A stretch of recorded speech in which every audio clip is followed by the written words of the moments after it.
La nuit tombe sur la ville, les rues se vident, et si on partait marcher ensemble un moment?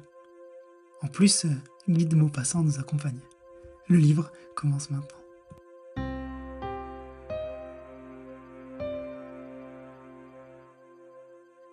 J'aime la nuit avec passion.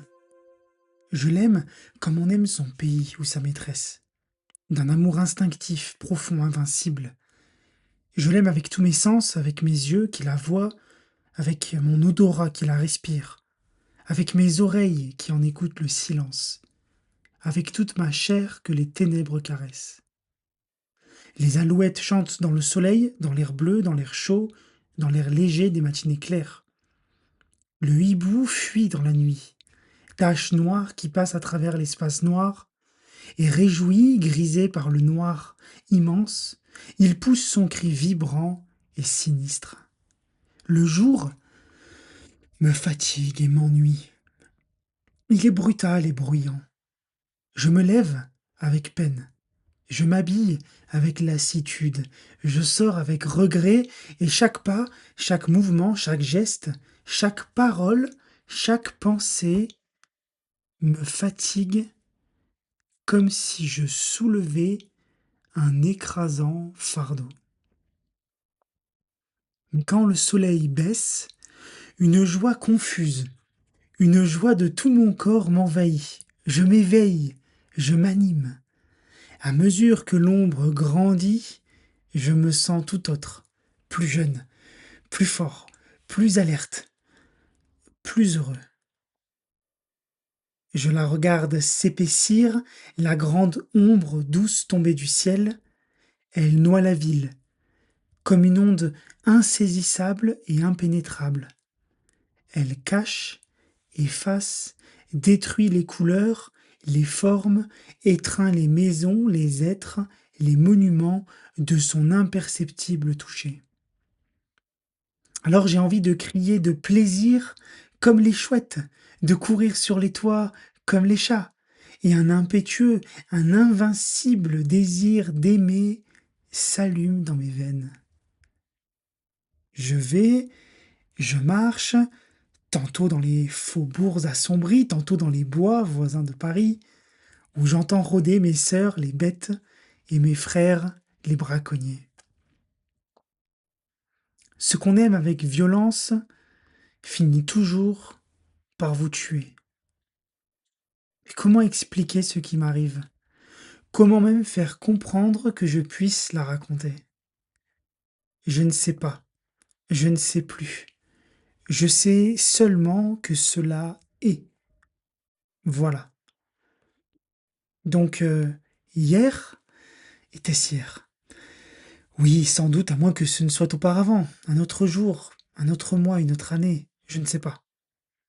Ce doit être hier pourtant, puisque le jour ne s'est plus levé, puisque le soleil n'a pas reparu. Mais depuis quand la nuit dure-t-elle? Depuis quand? Qui le dira? Qui le saura jamais? Donc hier, je sortis comme je fais tous les soirs après mon dîner. Il faisait très beau, très doux, très chaud.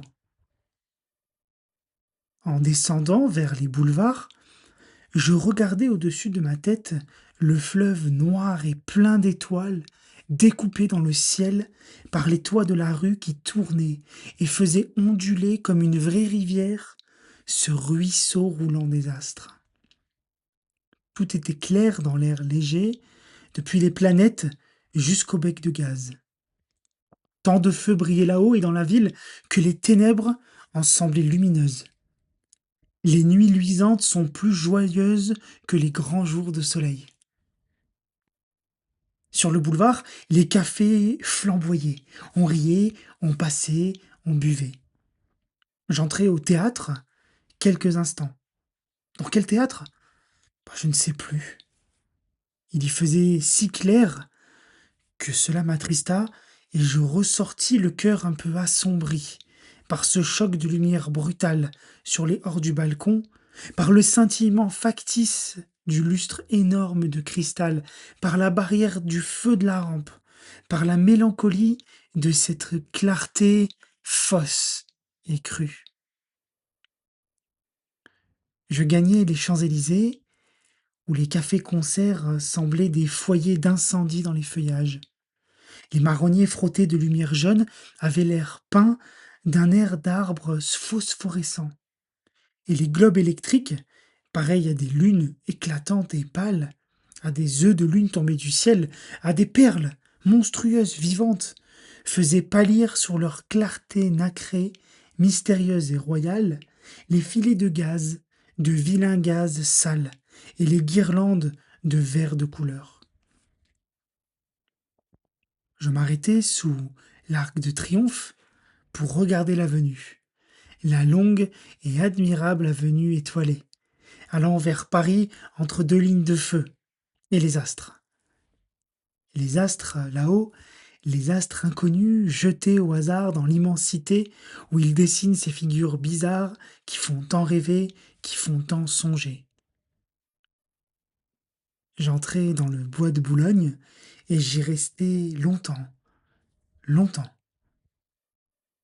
Un frisson singulier m'avait saisi, une émotion imprévue et puissante, une exaltation de ma pensée qui touchait à la folie.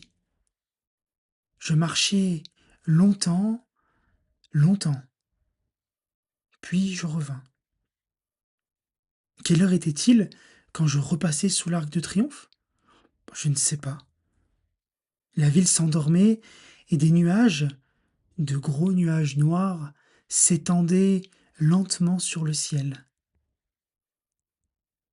Pour la première fois, je sentis qu'il allait arriver quelque chose d'étrange, de nouveau. Il me sembla qu'il faisait froid, que l'air s'épaississait, que la nuit, que ma nuit bien-aimée, devenait lourde sur mon cœur. L'avenue était déserte maintenant. Seuls deux sergents de ville se promenaient auprès de la station des fiacres, et sur la chaussée à peine éclairée par les becs de gaz et qui paraissaient mourants, une file de voitures de légumes allait aux halles. Elles allaient lentement, chargées de carottes, de navets et de choux. Les conducteurs dormaient, invisibles, les chevaux marchaient d'un pas égal, suivant la voiture précédente, sans bruit, sur le pavé de bois. Devant chaque lumière du trottoir, les carottes s'éclairaient en rouge, les navets s'éclairaient en blanc, les choux s'éclairaient en vert. Et elles passaient, l'une derrière l'autre, ces voitures rouges, d'un rouge de feu, blanches d'un blanc d'argent, vertes d'un vert d'émeraude.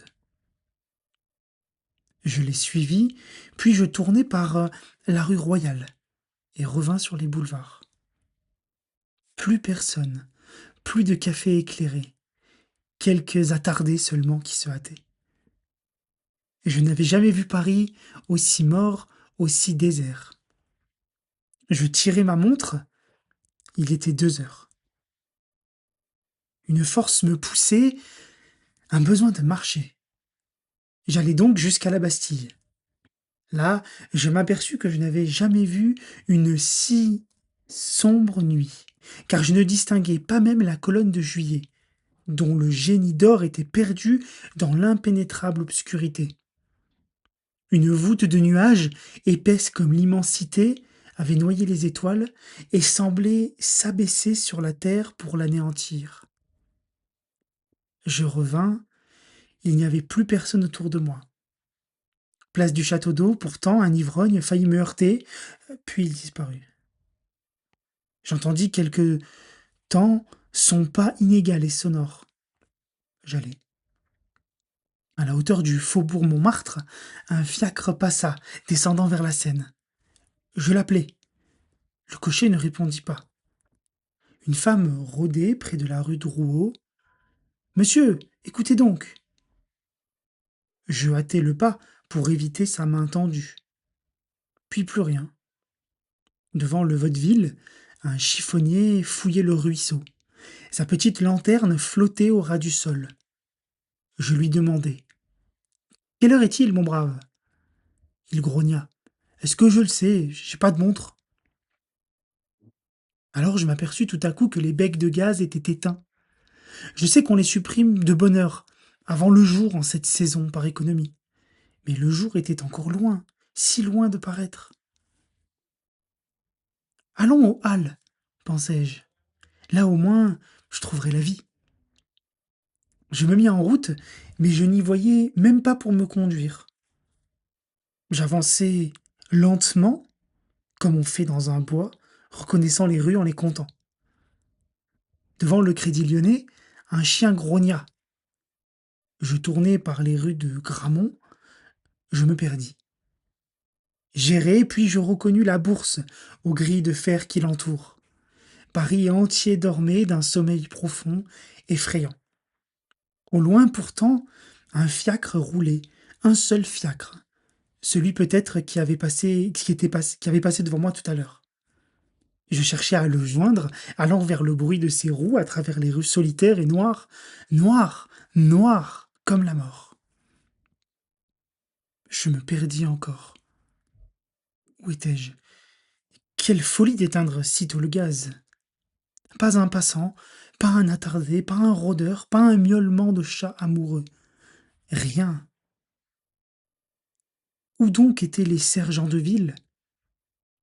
Je me dis, je vais crier. Ils viendront.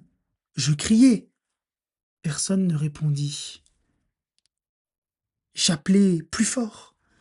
Ma voix s'envola, sans écho, faible, étouffée, écrasée par la nuit, par cette nuit impénétrable. Je hurlai. Au secours, au secours, au secours. Mon appel, désespéré, resta sans réponse. Quelle heure était-il donc? Je tirai ma montre, mais je n'avais point d'allumette. J'écoutais le tic-tac léger de la petite mécanique avec une joie inconnue et bizarre. Elle semblait vivre. J'étais moins seul. Quel mystère! Je me remis en marche comme un aveugle, en tâtant les murs de ma canne, et je levai à tout moment mes yeux vers le ciel, espérant que le jour allait enfin apparaître. Mais l'espace était noir, tout noir, plus profondément noir que la ville. Quelle heure pouvait-il être? Je marchais, me semblait-il, depuis un temps infini, car mes jambes fléchissaient sous moi, ma poitrine haletait, et je souffrais de la faim horriblement. Je me décidai à sonner à la première porte cochère. Je tirai le bouton de cuivre et le timbre tinta dans la maison sonore. Il tinta étrangement, comme si ce bruit vibrant eût été seul dans cette maison. J'attendis, on ne répondit pas. On n'ouvrit point la porte. Je sonnai de nouveau. J'attendis encore. Rien. J'eus peur. Je courus à la demeure suivante, et 20 fois de suite, je fis résonner la sonnerie dans le couloir obscur où devait dormir le concierge. Mais il ne s'éveilla pas, et j'allai plus loin, tirant de toutes mes forces les anneaux et les boutons, heurtant de mes pieds, de ma canne et de mes mains les portes obstinément closes. Tout à coup, je m'aperçus que j'arrivais aux halles. Les halles étaient désertes, sans un bruit, sans un mouvement, sans une voiture, sans un homme, sans une botte de légumes ou de fleurs. Elles étaient vides, immobiles, abandonnées, mortes. Une épouvante me saisit, horrible. Que se passait-il? Oh mon Dieu, que se passait-il? Je repartis. Mais l'heure, l'heure, qui me dirait l'heure?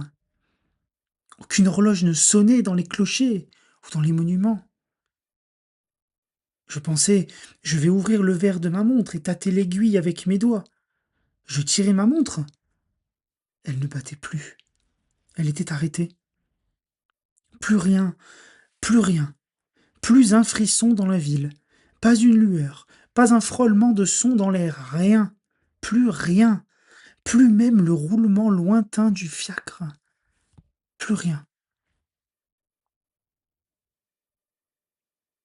J'étais au quai, et une fraîcheur glaciale montait de la rivière. La Seine coulait-elle encore? Je voulus savoir. Je trouvai l'escalier, je descendis. Je n'entendais pas le courant bouillonner dans les arches du pont. Des marches, encore, puis du sable. De la vase, puis de l'eau. J'y trempai mon bras, elle coulait, froide, froide, froide, presque gelée, presque tarie, presque morte. Et je sentais bien que je n'aurais plus jamais la force de remonter, et que j'allais mourir là, moi aussi, de faim, de fatigue et de froid. Exceptionnel encore, hein. Eh bien, le livre se referme ici, sur cette belle balade dans Paris. Avant de vous lire, je vais vous donner mon ressenti à chaud. Bah écoutez, moi qui suis quand même un amoureux de Paris, il faut bien vous avouer que cette balade dans Paris avec mon passant, c'est quand même quelque chose, hein. Il arpente la ville. C'est assez étrange au début, c'est très poétique, hein, cette nuit. J'ai beaucoup aimé la façon dont il décrit Paris. Bon, il fait beaucoup de distance, hein, il raconte les rues par lesquelles il passe. Quand on connaît un petit peu Paris, on sait que c'est difficile de parcourir toute cette distance aussi rapidement. Mais voilà, c'est vraiment un récit incroyable. La fin devient assez triste, hein. On comprend qu'en fait que cet homme est vieux, puisqu'il parle de Cannes à un moment donné. En tout cas, ce que j'en ai compris, c'est un petit peu la mort, hein, cette nuit qui se transforme en mort, hein, finalement. Bon, un récit incroyable de Maupassant, peut-être l'un de mes préférés, hein.